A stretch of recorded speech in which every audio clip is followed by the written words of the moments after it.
and you can take it away. Well, hello, everybody. I'm thrilled to talk about embroidery, and this is actually a continuation of some sessions we did last year, but I think we left it in sort of medieval, early modern England with the embroidery for the church and the group of professional embroiderers. So today we're going to talk about the art of embroidery in the United States, and we're going to focus, we're going to start with the colonial period and then go up through the 1800s. And oh gosh, first typo on the front page, I'll fix that. This is a sampler by a young girl from 1835. And so we're actually going to talk about samplers, which have a pretty cool education connection. So first of all, I put a couple of preview quizzes in the chat. Take those if you have time. I didn't make those to align directly with this. It was just a couple I found about embroidery. If you do needlework or embroidery, put a thumbs up in the chat box. Let's just see who's sort of interested in embroidery or needlework, either by hand or you have one of those cool sewing machines that do it. That was my retirement gift to myself, so I'm kind of addicted to that. So, I see Barry is I hope I said your name right, is an embroidery fan. So we're going to talk about its role in the education, especially of women, and then look at some cool examples. As always, please don't post this on the internet. I try to attribute everything, but sometimes I don't. So it's for you to use in your classroom, but don't post it on the general internet. So this was our description for today. And we left off, like I said, with the embroidery of the Middle Ages, but now we're going to look at it in the education of women and a little bit about clothing. This picture is actually from the late Middle Ages, and this is a story in the 1200s in the Middle Ages. The Virgin Mary became really, really popular in Catholicism in Europe.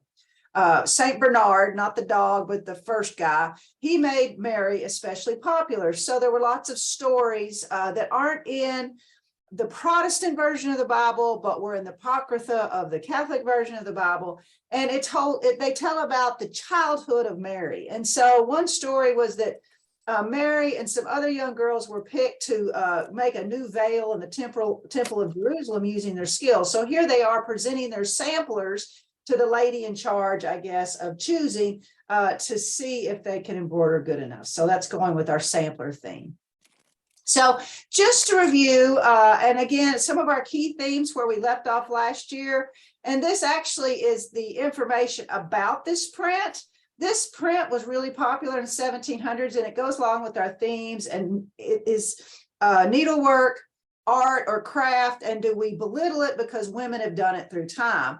But here's a woman, and she's actually tatting, which is a form of needlework I'm not going to talk about today, but she's in the compass, and there was actually versions of this for men, and it's saying all the messages and the pictures and the words are saying, here's what a good woman should do. She should do what she's doing in the middle, and she should not take care of her child poorly. Here the baby's falling out of her lap. She should not work in a tavern. She should not sell things in the street, and she should definitely not be a prostitute. So showing that a woman's proper role is doing needlework and looking pretty. So we explored last year, do women make arts and crafts? And the slides are here, so I'm going to go over it pretty fast. But often the history of needlework has been neglected because it seemed trivial, and because most historians throughout history were men. The role of needlework, the importance of needlework in everyday life and in the economy has often been ignored. And so here's a woman, this is from a medieval manuscript with a distaff. And remember, that's one of the tools that you use in spinning and weaving. But times are changing. And so there's more and more quality historical work about needlework. And I'll talk a little bit more about sometimes the difficulties of looking at the history of needlework. And does this grant last like next year? It's next year, right? Oh, good, because I've already got like 3 topics that I thought of for next year.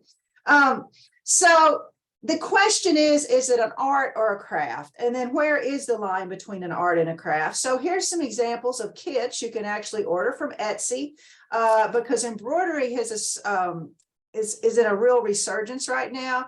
But this particular chart that I found sort of explores the difference in art and craft. Art is supposed to be more creative. Craft is more about technique, but not about creativity. And you could ask, well, if you're doing a kit, is that artistic? Well, I think it's debatable. I like to call it the art of the everyday woman, right? Women and men like to do things, but we don't necessarily have the time involved to create it ourselves. Hey. So should we still make this distinction between art and craft? Yeah, until Mr. Lally calls me. And one way that this definition has changed starting in the 1800s was William Morris. And William Morris started the arts and crafts movement, where in the industrial age, he said, we need to get back to hand making things. And of course, that came to America too and inspired the craftsman style. And William Morris did embroidery. That was one of the art craft things that he explored. So here's just a couple of pictures from the Victoria and Albert Museum in London. And by the way, that's a museum in London when you go that's sometimes overlooked. It's the Museum of Objects rather than paintings and sculptures. Lots of beautiful things in the Victoria and Albert Museum. So our essential question for today is looking at embroidery specifically. Is it an art or a craft? And we're going to look at the embroidery of more average people rather than the professional embroiderers that we looked at that were doing the church embroidery in England. So these are just a few examples that I found on My Modern Met, which is a really cool website of creative, or it's a blog, and then you can get it on social media. And these were some modern pieces of embroidery that I think can definitely be considered an art. This Trish Burr, she calls hers needle painting, and that word is not new, but you see it's a whole nother level of blending colors. And then these others are just spectacular. These two of the scenes, those are scenes from the air, but they're all done in embroidery thread. Of course, this looks like a painting of impressionist painting. So really beautiful examples. I think you can definitely call these art. So let's start with Native American needlework, since we're looking at America. And this is an example, and I'll describe more about how they did, we'll call it embroidery with porcupine quills. But this is a shoulder pouch, and the Met Museum, I've got a lot of pictures there. By the way, My Modern Met is not associated with the Met Museum, even though I thought it was for a while. But My Modern Met is the Metropolitan Museum of in New York. So here's an example of a bag from the 1700s that was using porcupine quills. So a lot of things that we look at, we see it as embroidery, but like I said, they were using porcupine quills, and this was practiced by Native Americans all over what we think of as sort of the United States, North America, and Canada. And it was used on ceremonial things, but it was also used to decorate lots of ordinary items. They used four methods. They would, well, first of all, they would dye the porcupine quills sometimes. They would sew them on things. They would weave them. They would wrap them with threads. And then sometimes they would sort of weave them into holes. Most commonly, they would sew it onto leather, because remember, unless, Native Americans originally primarily used leather rather than woven cloth. Of course, later they purchased that from European traders. And they used a lot of geometric designs. But over time, as they came into contact with the Spanish, the Anglo-Americans, they started adopting different designs. And remember, as they started coming into contact with Europeans, they were trading these things. So when you're in a commercial venture, you want to use designs that are going to appeal to the people you're selling or trading them to. So there was a lot of adaptation over time of their designs. So for instance, they might make eyeglasses cases or card cases using their traditional technique, but in designs that would be attractive. This is something I had never heard of, and I found it on the Met Museum. This was a blanket strip. So when you put two bison hides together to make robes or different sorts of things from buffalo hides, you would attach it together with this decorative strip. Now, beads were used in Native American work and sewn into decorative needlework before the Europeans introduced trade beads, and they were made of various things. But the trade beads, or strings of glass beads, were especially popular with natives all over the world. And the Europeans realized that. The Danish, they think, were the first to offer that. I think they're referring to when the Vikings came over. Russian traders who were coming to the Pacific coast and looking for whales that or furs, they were bringing these colorful trade beads. And the Native Americans just loved that because it was something that they couldn't make from glass using the technology they had. And so those began to be incorporated with the quill work that they were already doing. They started doing more figurative things, motifs that represents the elements. So for instance, here's a dress, and it took 2 animal hides to make it, right? And it's got shells on it. It's got bone decorations. It's got glass beads. And it also had an awl case, which was a tool that they used. And so they had a case here to carry that with beads on it. And then here's some moccasins, right? Again, they're made out of leather, but they've got the beads and they've used cotton thread to sort of embroider those onto the fabric, to the leather. Now, I'm switching here. I should have made a title page. So I'm switching over to Americans of European descent. And of course, like many things, like the cemetery and the customs of the cemetery and mourning customs, and like so many things, the first colonists are using what they know about the motifs and the patterns and the techniques that they were using back in Europe. But over time, they began adapting those and they become more and more European, or more and more American, and distinctly American. So here's a picture from the 1600s, and women are doing different kinds of needlework here. And there's a man back here singing to them, and look, they've got their little dogs in their lap, because clearly these are upper class women who have time to do instead of just the plain sewing that often average women were lucky to get the plain sewing and weaving done. So first we're going to look at a type of American work, and again they did this in Europe, called white work. And we don't see this so much today. This is not one that's particularly popular right now, but they use white threads on a white background. And it was used in clothing, but it was also used in bedspreads or counterpanes. Now, if you look at this example, and by the way, the Kentucky Museum, and I have the website reference here, has a beautiful website of pictures of this work, and this is where all these pictures come from, of a Kentucky white work. So most of these examples come from Kentucky. And what does that look like? That it's a counterpane or a bedspread. Today, what would we call that if you saw that? Type it in there. Or anybody recognize chenille? You've seen chenille bedspreads? That's what it looks like. That's basically what it is. It's a tufted embroidered counterpane. So they would have to sew all those threads on there, right? And then they would cut it to make it frizzy. But this type of work declined in the United States for bedspreads because a guy named Erastus Bigelow invented a loom that could make these beautiful white work bedspreads at just half the time. And I have a little bit more about him in a minute.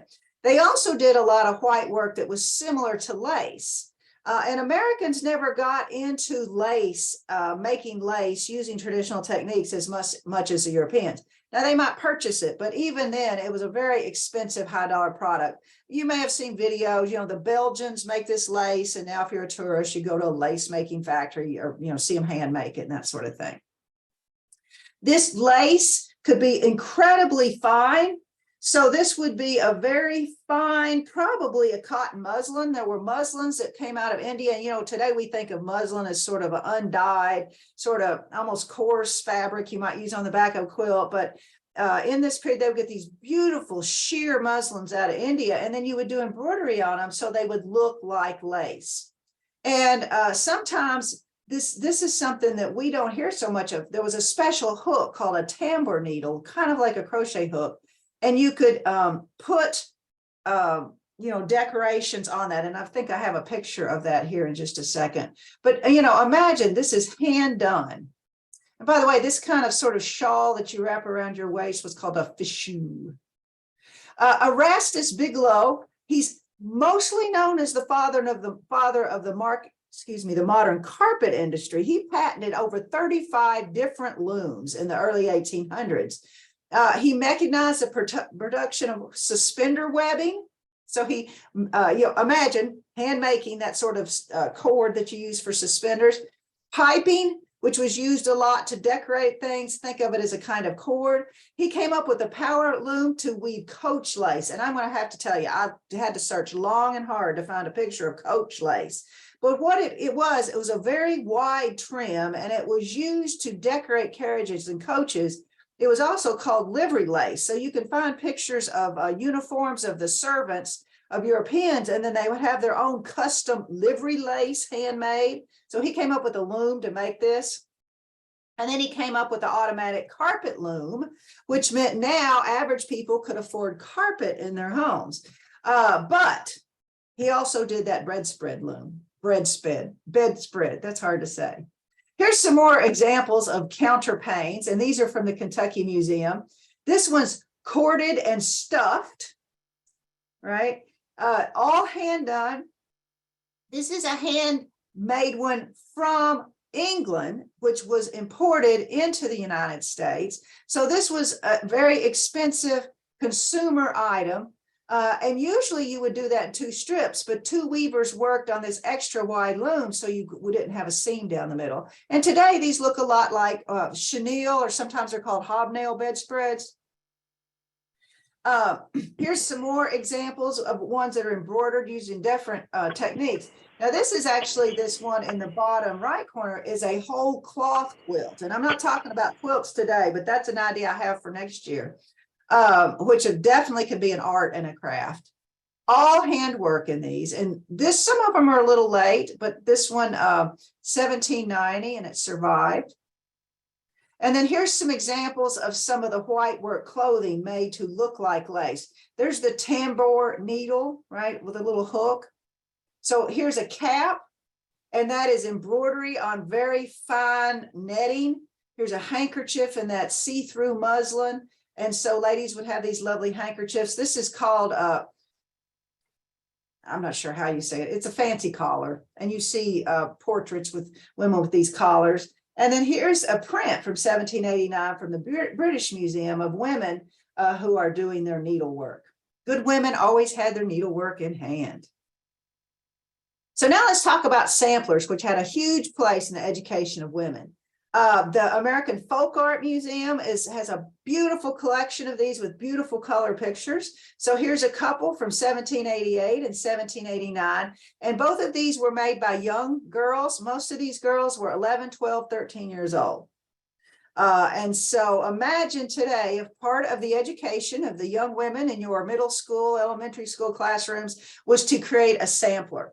Samplers are also known as exemplars, but I'll talk about that in just a second. This is one of our earliest known surviving samplers. Now, this one's actually from Britain from 1598, but remember, this is, around the time Americans are going to start coming over here. And the motifs at the top are related to family crests, but this was at a period where the samplers were sort of transitioning. Before the 1500s, they were largely sort of a reference piece. So you would make a sampler, they were in strips, and you would put all the stitches you'd learned so that you would have it as a reference, and you could roll it up and put it in your work basket. And then you would think, oh, you know what? I want to do that one stitch I learned. You'd get out your reference, your sampler, to look to see how to do it. And that's what this bottom part is. These are reference stitches for the future, but this one's a more decorative part up here. Later on, they become much more decorative, and it shows. It's your exemplar. It shows you can do this. And young women made these. I mentioned earlier, there's a lot of reference to the sampler. Shakespeare mentions a sampler in the play Titus Andronicus. And in the 16 and 1700s, young women were making samplers in North America, just like the women back in England had. And like I said earlier, a lot of time in the beginning, they were just sort of strips you could keep in your work basket, but later they turned into what we think of as pictures. So here's a British print from 1793, and here's a very young girl, and Miss Goodchild, and she is making her first sampler. In the 1700s is when they really start become decorative pictures, right? We get these decorative borders.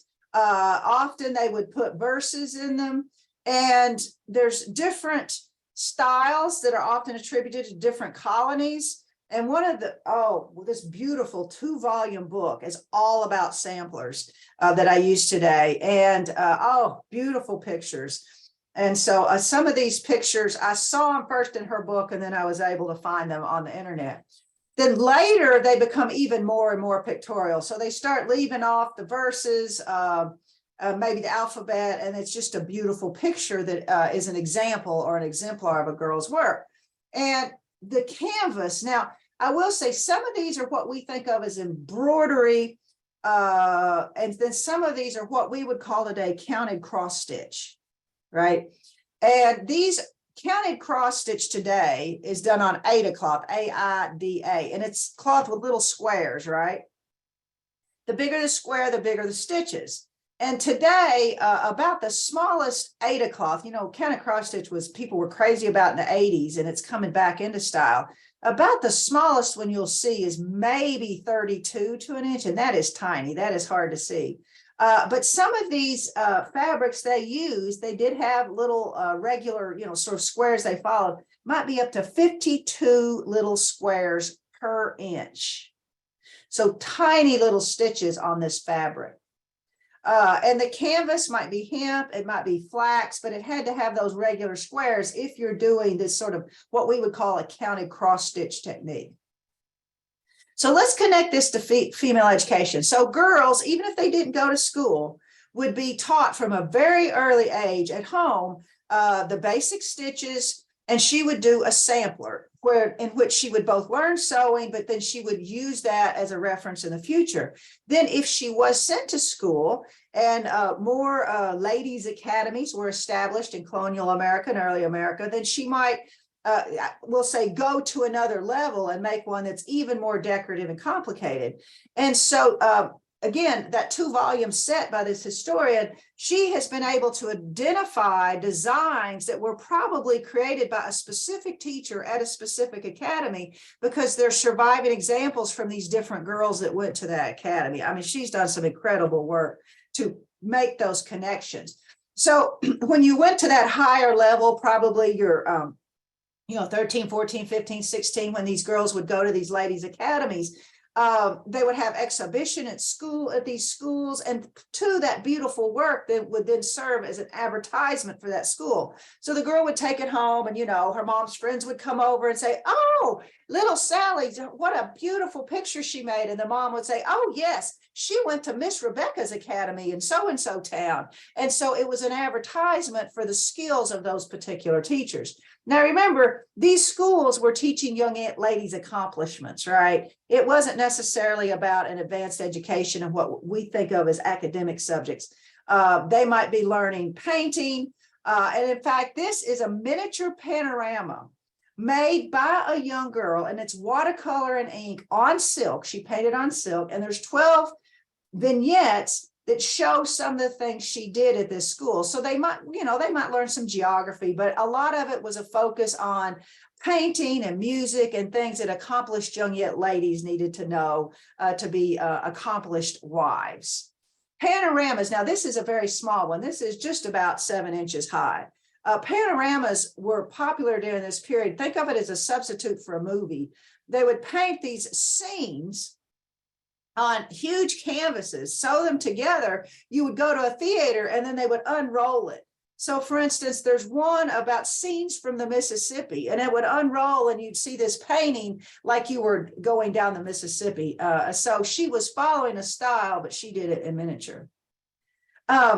Plain charity schools would teach girls needlework. If a lot of the charity schools would focus on the plain sewing, so these girls could get jobs, but they also needed to know fancy school, fancy work, in case they were, say, a maid for an upper class family, or maybe they could even get a job doing fancy work. Dame schools were schools by neighborhood women that were teaching the basic, reading, writing to neighborhood children for small fees. And the parents would pay more if the dame or the woman in charge of the school could teach the fancy skills. And then again, I mentioned the private boarding schools, and a lot of these were in bigger cities. So here's a print of a benevolent school or a charity school, and you see the boys and girls are learning, but primarily the girls are doing needlework. And then here's a picture, a print of a dame school, right? Where the girls, there's some boys there, but the girls are learning the needlework. Now, I got to go to Santa Fe last fall, and if you go, you've got to go to the International Folk Art Museum in Santa Fe. And so there's this huge room of these really cool collections. So this is actually, this one guy collected these, and this is actually the caption, right? And he had a whole group of samplers, but he didn't have a lot of detail on the individual samplers. But I just love this, and it was behind glass, so I couldn't get really, really good pictures. But you see, this is a form of cross stitch, what we would call it today. And look, it's a memento mori that we talked about with the cemetery. So here's the skeleton who's warning you that you're going to die, and he's got the hourglass. And then this is this. So, and I love this one. It's a dog on the bed. And these were little motifs in this bigger sampler. This swan was from a different sampler, but they looked, a couple of them looked pretty random. It's like she was just putting different designs so she would remember those in the future. Here's one, and this was done in 1808. The girl that made this was 10 years old. 10. She used 12 different stitches. She used metallic thread, which was incredibly difficult to work with. And if you've ever had a spool of metallic thread for a sewing machine, oh my gosh, that stuff is annoying. It rolls off the spool and goes in random directions. She also, part of this was painted because, for instance, if you look at the clouds, they would do watercolor in part of it. And later on, you'll see some where they did the faces of the people are painted in watercolor, because that's one of the skills you would learn was watercolor of miniatures. So she has all these beautiful designs. She has alphabets. And of course, she has a little verse, 10-year-old. And this is her sampler. This is one done during the Revolutionary War by a girl, Betsy Buckland. I got the E in one place and not in another. I need to fix that. And this one's from Rhode Island. And again, this one's been identified as being from Rhode Island because there are motifs that were more common in one colony as opposed to another. And then she has this, what we would say, very poorly spelled verse. But remember, spelling was much more fluid then, right? They didn't get so worked up about it as we do. And it's about, while hostile foes our coast invade, in all the pomp of war, arrayed Americans be not dismayed, nor fear the sword or gun, while innocence is all our pride and virtue is our only guide. Women would scorn to be defied if led by Washington. So she's saying, yeah, the women would fight if Washington was our leader. And then here's her name down here at the bottom. So that one was just pretty cool. And then these are just some close-ups of some of the other ones from the Santa Fe collection. Here's one that it literally is different kind of stitches as a reference. This is a close-up of this one. And, I like the mourning scenes having to do with memorializing the death of people from the 17 and 1800s. And so she's taken the weeping willow and she's memorialized someone. But you can see close up the threads that she's using. So I'm going to switch away from the samplers, even though I could go on and on and on, because there's lots of examples. And we're going to look at what's called crewel embroidery. Now, these samplers, the thread could be silk, it could be wool, it could be cotton.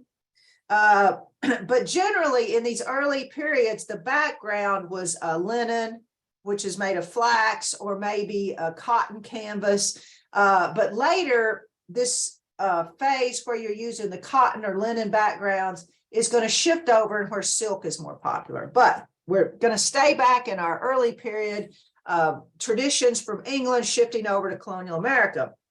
Another type of embroidery was crewel embroidery. And again, this is still around today.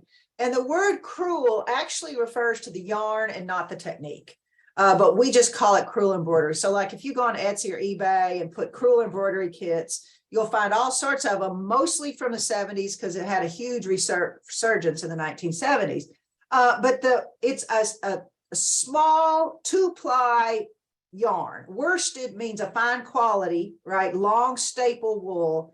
And it's used either on canvas, which think of cross stitch, right? Has a regular weave, or as a embroidery as well. And a lot of inventories, we know that in the 1600s, there's household inventories when someone died, and they did these inventory for probate court. So there would be records of people having this. Fustian was a name for a twill woven fabric that was often used as the base. So in other words, they used words for fabrics that we don't use anymore, but it would have been a cotton or linen background to put the decorative stitches on. The designs could come from pattern books, friends, relatives, needlework teachers, tailors. And I'll show you some of the pattern books. You can find a lot of these, the whole book online. And one of its most popular uses, this style of embroidery, and sometimes it's called Jacobean from that tradition in England, was these bed hangings. So this goes, so in this period, before we get to really the mid 1800s, and this carried on even up in the early 1900s in homes in America, was your bed of the man and woman of the house was in the parlor or the front room. Because a bed was an expensive piece of furniture. So you showed your wealth by having this impressive bed with these beautiful hangings. Now, early on, the hangings would enclose the whole bed, but later they came up with sort of this partial enclosure version. So yes, it could keep you warm at night, but also it was to show your status. Right now, remember, this comes from a period when houses were smaller, people didn't have individual bedrooms. So people would go into the room where you entertain guests, and there was a bed covered with beautiful coverings to show your wealth and your status. Now, printed fabrics in this period, 1700s, were very rare, right? So you couldn't really go buy things with flowers printed on them. So you had to create that yourself. Silk brocade, the very wealthiest could use that, but most people had to go with, say, a linen or a cotton fabric, and then they embellished it with embroidery using wool threads. And so here's an example. This is from the United States, and you see they spent a lot of time doing these beautiful hangings because that bed is probably going to be in the front room of a smaller house, and then you're going to impress your friends by that beautiful work. They also used it to embroider and decorate clothing. So here's a border on a petticoat or a slip, right? And of course, you would have some sort of skirt so that would show. Here's another one. I think this one was actually Spanish, but it's very similar to a lot of the ones you'll see in English in America. Pockets is where the word pocketbook comes from. And a lot of times pockets weren't actually in the seams of your dress. They were kind of like a purse that you tied around your waist, and you could put your stuff in those. So here's a pocket. Now this one was actually created in the late 1800s when they started doing a revival of some of these needleworks that had been colonial needlework. So you see, she would tie that around her waist, and there's a little slit to put your hand in. So it was like a little pouch you would tie around your waist. They would do chairs, all sorts of things, but it's a little different from what we looked at earlier because it is using wool threads. In the 1800s, the craze was silk embroidery. So this is silk threads on silk fabrics. Now, sometimes it was called silk painting because it was incredibly detailed, but then sometimes they really painted on the silk as well as embroidery. So you see the clouds are painted here. One of the most popular pictures was our memorial pictures. Lots of these that go along with those hair pictures. And there's actually some of these memorial pictures where they used hair as embroidery thread. So this one is a particularly lovely example from Connecticut, and she's memorializing a sister. And so their faces are painted. A lot of times they would paint those on paper, and then they would attach those to the silk. And this one, these people actually resemble her family members. So you see this guy was on crutches, and then she has painted the trees, and then all the decorative work, she's painted the clouds, and then the decorative trees and everything are in silk embroidery. Flowers get popular in the late 1800s. You see naval pictures, you see maps of states, you see patriotic and religious subjects, scenery, and there's just so many examples of these. This was one of the oldest surviving banners, and it's called Count Pulaski's Cavalry Banner, and he's a Polish guy that came over and fought in the American Revolution that has survived. This is the original one, right? So it's faded, it's worn. This is what the design would have looked like, and here it of course tells you've got Latin, a Latin phrase, you've got exploding grenades in the corner, you've got the eye, and again, the eye is often associated with the Masons. So this is a banner that has survived that was hand embroidery using silk on silk. Here's another example of a mourning picture. And I said, lots of these. And notice it's watercolor. She's used pencil and ink. She's used silk thread, metallic thread, chenille thread, which was like fuzzy thread. She's appliqued their clothing on. So she's cut it out and sewn on the bits of clothing in their silk, and also some of it's velvet. Sometimes they added sparklies, what we would call spangles or sequins. Silk started to get cheaper after the Revolutionary War because the Americans started trading directly with China, so more people could access the silk yarns and silk fabrics that were required. But a lot of these were produced at these girls' boarding schools for, girls of means, family with the money to send them. Here's a couple of more. Here's a patriotic theme of Lady Liberty. Here's one, just sort of a scenic picture with a man, a woman, a child. So lovely embroidery on silk. Now, Mary Linwood is actually English. She's not American, but I had to throw her in because she's from our period. She was actually called in her lifetime a needlework artist.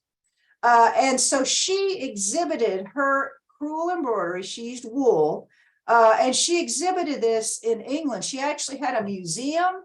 She taught at a private school and taught these skills. And she visited the court of Victoria. She went to, I think, Russia because people were so impressed by her work. So she would take a painting and then she would recreate it in wool yarns or crewel yarns. So here's an example. This is the original painting, and then this is her needlework. Here's a portrait of her that she has done in embroidery. And you like I said, from this distance, it looks like a painting. And this is another, this hanging dead animals up. Those were popular pictures in this period where they'd been hunting. And this is embroidery. This is crewel embroidery that she's done. There is one book about her. It's just come out, and gosh, it's expensive, $100. I really want it. I'm trying to get EKU Library to get it, but if they don't, I may have to buy it. Now, where did they get these patterns for any of this? Well, like I said, they got it from friends, families, books. There were actually artists that advertised their skills. We can draw the patterns for you. There were shops that advertised canvases that you could purchase with or without the drawing. So, like today, if you get a needlework kit or a needlepoint kit, they've printed on color on the canvas. Or if you get an embroidery kit, they have the design printed on it. Here's a couple of advertisements where you could buy the yarns, but also here's a teacher for a boys' school, but he said he would also teach young ladies how to draw that could help them in their drawing, but also might help them draw prettier needlework designs. So there were lots of advertisements like this. Here's another sampler, and this one is actually a genealogical sampler that shows her family members. Pattern books, this was one that was especially popular. It was actually a German pattern book. So this is the cover, and then this is some of the designs in it. So today we would look at this and we would say, oh, this is for needlepoint or cross stitch. But the thing is, they were black and white. So you had to decide what colors you wanted the design to be because they didn't have color printing at this early date. And by the way, you can look at the whole book at archive.org, flip through the pages. I like this one, St. George and the Dragon. I kind of like the dragons. And then another kind of work became really popular called Berlin work. And so now we're getting to the period where industrialization is going to impact women's arts and crafts. Berlin work is what we call needlepoint. It's the same thing, but it got called Berlin work because it originated in Berlin, Germany, where a guy figured out that he could print the patterns, and he would print them on a grid, and then those grids would be hand colored. So you would not only have the pattern like this, right, but it would be colored so you would know what colors to make it. And it was really took off. And then over time, and it wasn't on tiny canvas like some of the others had been. And then it really took off as they could do actual color printing and not have to hand color the patterns. And then with the introduction of synthetic dyes in the 1850s, now you can get lots more beautiful colors as well. So here's an example from 1868. And this one, if you go to the website in the American History Museum, they also have found the original pattern for this one.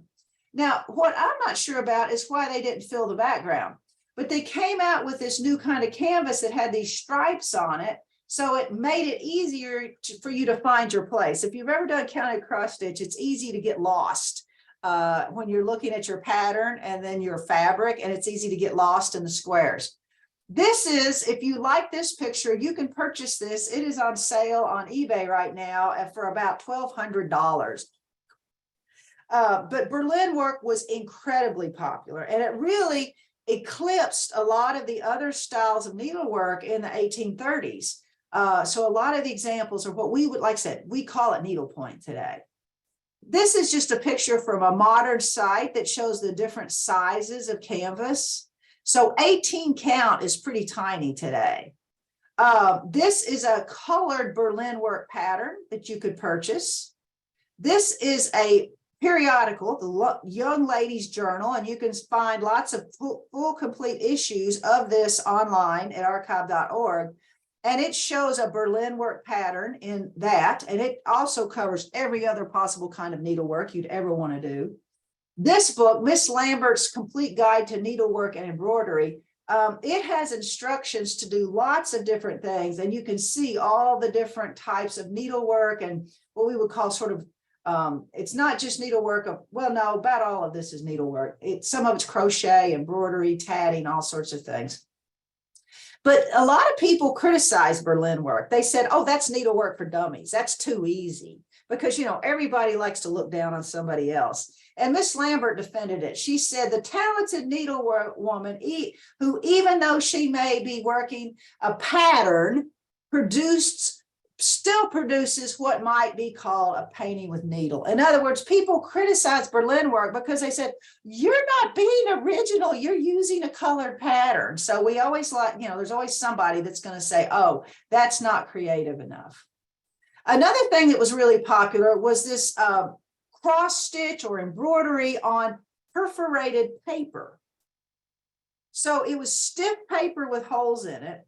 And a lot of times it would be printed with the design, but you could also get the plain paper and then buy a book of designs. So I've actually done a blog on this, and there's a whole book of designs at archive.org. And it was popular sayings, and they were often in this rectangular format. And these were so popular, these mottos, that they sold special frames that size. And you occasionally run across these for sale. I found one at a yard sale last year for like $3, and it's straight from the late 1800s. And then this one, I Am the Bread of Life, is not that typical rectangular size, but I got that at a thrift store in Edinburgh, Scotland for £2, which would be like, you know, $2. And I threw away the frame that was modern and the glass and brought it home and reframed it. I'm so proud of it. But this is an example of what they would have looked like. This is a modern one. So they did all sorts of popular mottos. One of the most famous was God Bless Our Home or Home Sweet Home. But like I said, you can go to the blog, read a little bit more about that. So I promised we'd get up to the 20th century. And like I've mentioned earlier, there's periodic revivals, right? So needlepoint, I think, is in a revival. And I think there's a shop in Lexington that does custom needlepoint canvases, because I had a student a few years ago, she was really into it. And she was doing belts and glasses cases, and she was telling me about this shop. And oh my gosh, it's expensive for these custom canvases. Plus the yarn is expensive. Wool crewel yarn is expensive. In the 60s and 70s, there was a huge crewel embroidery revival where you were doing the embroidery with the wool yarns. And the woman that's largely started this was a woman named Erica Wilson. She was British. She went to the Royal School of Needlework in London. And by the way, they have a beautiful, beautiful website. And if you're into this, they have informational workshops you can sign up for. So I did one on Zoom, and it was about embroidery work on clothing in the 17 and 1800s. Really well done. And the Royal School of Needlework in London came to the 1876 Centennial Exhibition in Philadelphia and showed off different types of needlework. And that exhibition started a whole craze in something called red work, which is embroidery in which it's all tones of red, right, on white. And red work is still, you'll sometimes see patterns for that today. Another thing that started at one of these exhibitions was the crazy quilt craze. So again, something for next year. But Erica Wilson, back to the 1970s, moved to the United States. She started giving classes in New York City. She started publishing books on crewel embroidery. She even hosted a PBS program about how to do it, and you can find the videos on YouTube. And she's excited about it as Julia Child is about cooking. In fact, some have called her the Julia Child about cooking. Like, you can just feel her excitement when you watch her in these shows. So she was really personable. And she brought back these traditions that had gone out of style. Bargello is a kind of needlepoint. So here's a couple of her books, 3 or 4 of her books. This is one of her most popular patterns. And you know, owls were super popular in the 70s. And if you look behind me, there's my owl collection. And the one with the orange moon behind it there is a Erica Wilson kit. I didn't do that one. I bought it already made, but I've done a couple of those I did. But the 70s are all about the owls. And so that's one of her most popular kits. But if you, again, Google Erica Wilson kit, you'll see tons of them on eBay and Etsy. And often they're very expensive. I mean, they were expensive then. I mean, because these kits, the yarn isn't cheap, you know, to buy it separately. So hopefully for all those folks that haven't tried embroidery, you're going to get you a kit and give it a shot. Here's a couple of trade cards that are advertising. Look, art needlework, it's a popular game for kids. And then this is a trade card with dogs, but they're advertising sewing thread. So Needlework and Illustrated History is a 70s book. And this one is that beautiful 2-volume one. Winterthur is a huge museum on the DuPont estate in Delaware. And it's kind of like the Victoria and Albert Museum. It's about things from daily life. And so if you see publications by the Winterthur collection, you can be assured that it's good history. And this is where I was going to say, when you look at history of needlework, and quilting is in the same category, sadly, some of the history has been done by women who mean well and love quilting or embroidery, but have not used a critical eye for sources. So you want to find ones that, yeah, some of them aren't very good because the history's bad. They've just sort of copied and pasted things from places without making sure that this is quality information. And I'm going to give you a little preview. You've probably heard of Underground Railroad quilts, where supposedly slaves made these quilts or women made these quilts, and they had secret symbols in them that are instructing slaves how to get to freedom. That is most probably an example of some really bad history that has started a belief in something that probably didn't really exist. Because think about this. Just think about this for a minute. If you had a quilt hanging out on your fence day and night for years, is that really going to last?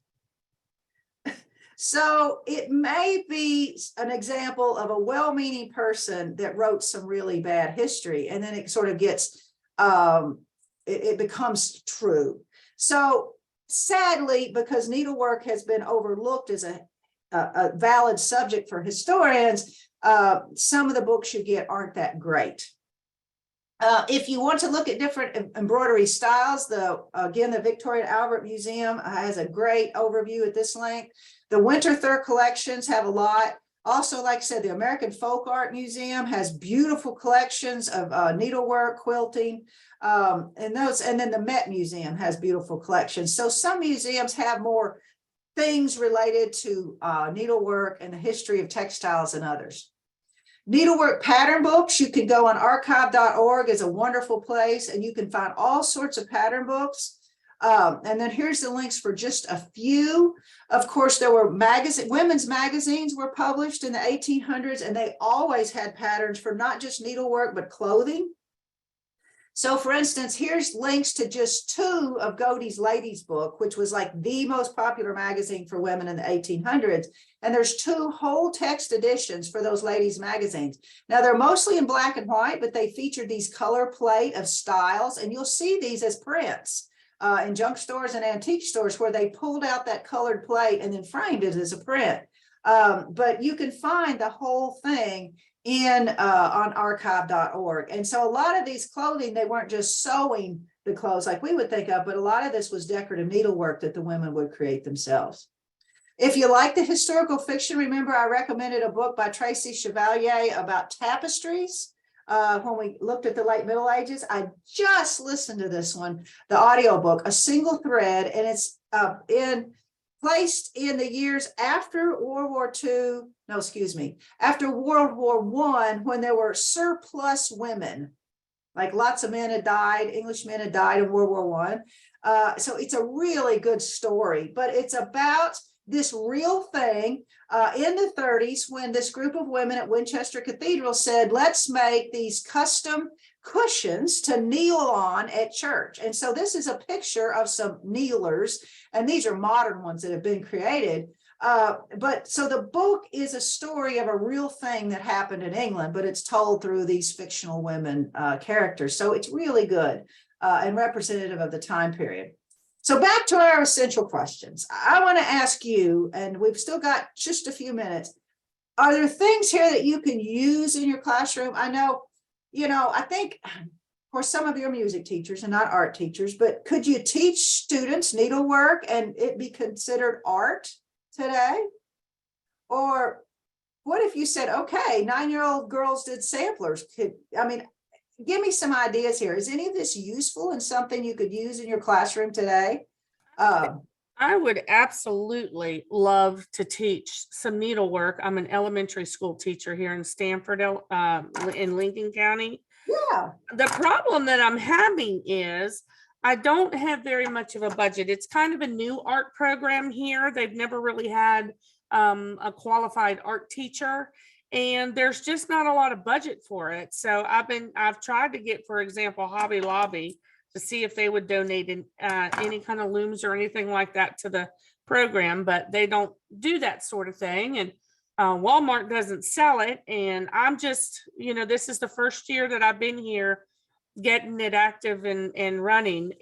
But I have absolutely been researching it and trying to figure out. That's why I was so excited about this particular class. Trying to figure out how I could get this stuff so that I could introduce it to my children. Well, and somebody just put the idea of graphing out their design. Oh my gosh, that's so awesome, because then of course the math teacher is going to be all over it, right? They could create the sampler, and even if you couldn't stitch it, you could create it. But I'll tell you folks, if you've never done counted cross stitch, it is super easy. So if you're going to teach children embroidery, start with counted cross stitch. That's the one you can use on the graph paper to graph it. And then that fabric I'm talking about is called Ada cloth. Oops, I spelled it wrong. And it's got, there's little squares. You get a large one with the large squares. It's not too expensive by the yard anymore. And embroidery floss is not too expensive. So that's what I'd recommend you start with if it's something you could do. But I love that idea if they make their own personal samplers. And then, like I said, you could show them those collections with the designs of all the creative things that girls did, 200-300 years ago.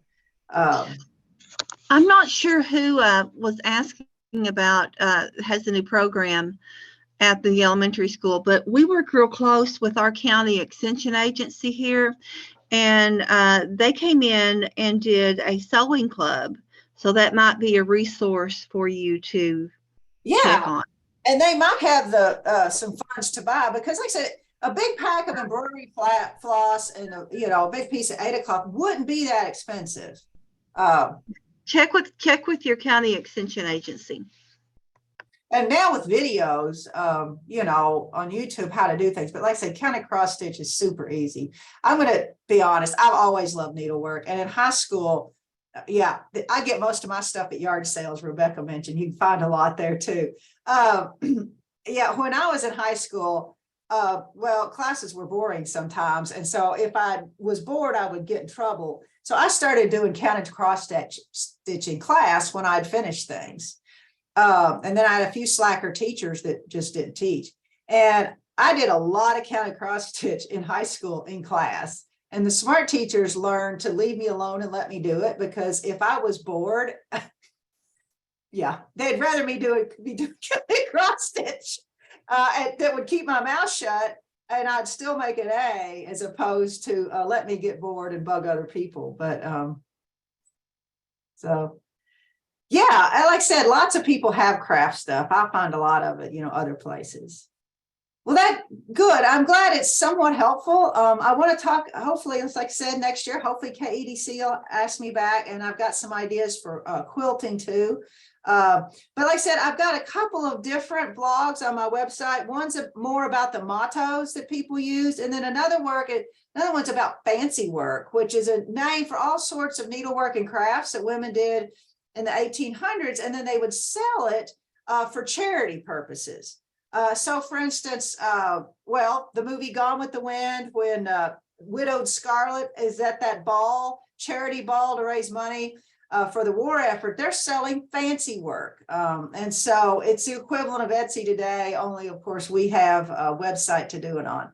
So, well, that makes me happy, because like you said, I love embroidery.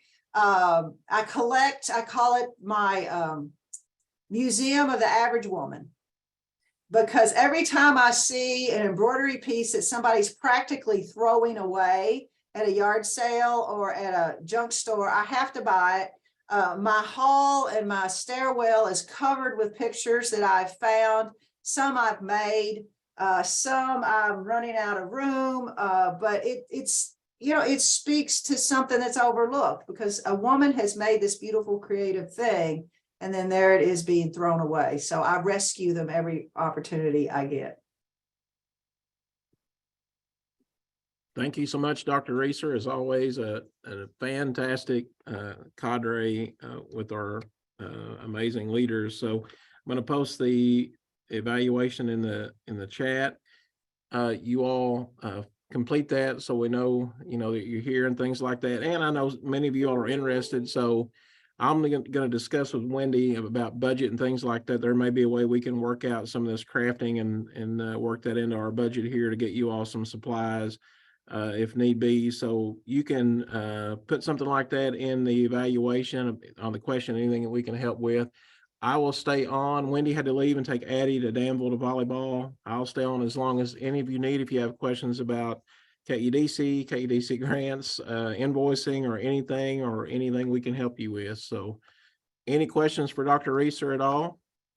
And I'll put the PowerPoint in the folder as soon as we finish today. And like I said, if you want to consult with me on some basic supplies that could get you started, I'd be happy to help you. Just let me know. Like I said, Robin, I've visited her class virtually. Yes. And if it's not too far, I wouldn't mind, if you need a personal lesson and you're not too far away, I wouldn't mind. But like I said, YouTube, gosh, I got videos for everything. So, so just let me know, because I love the needlework.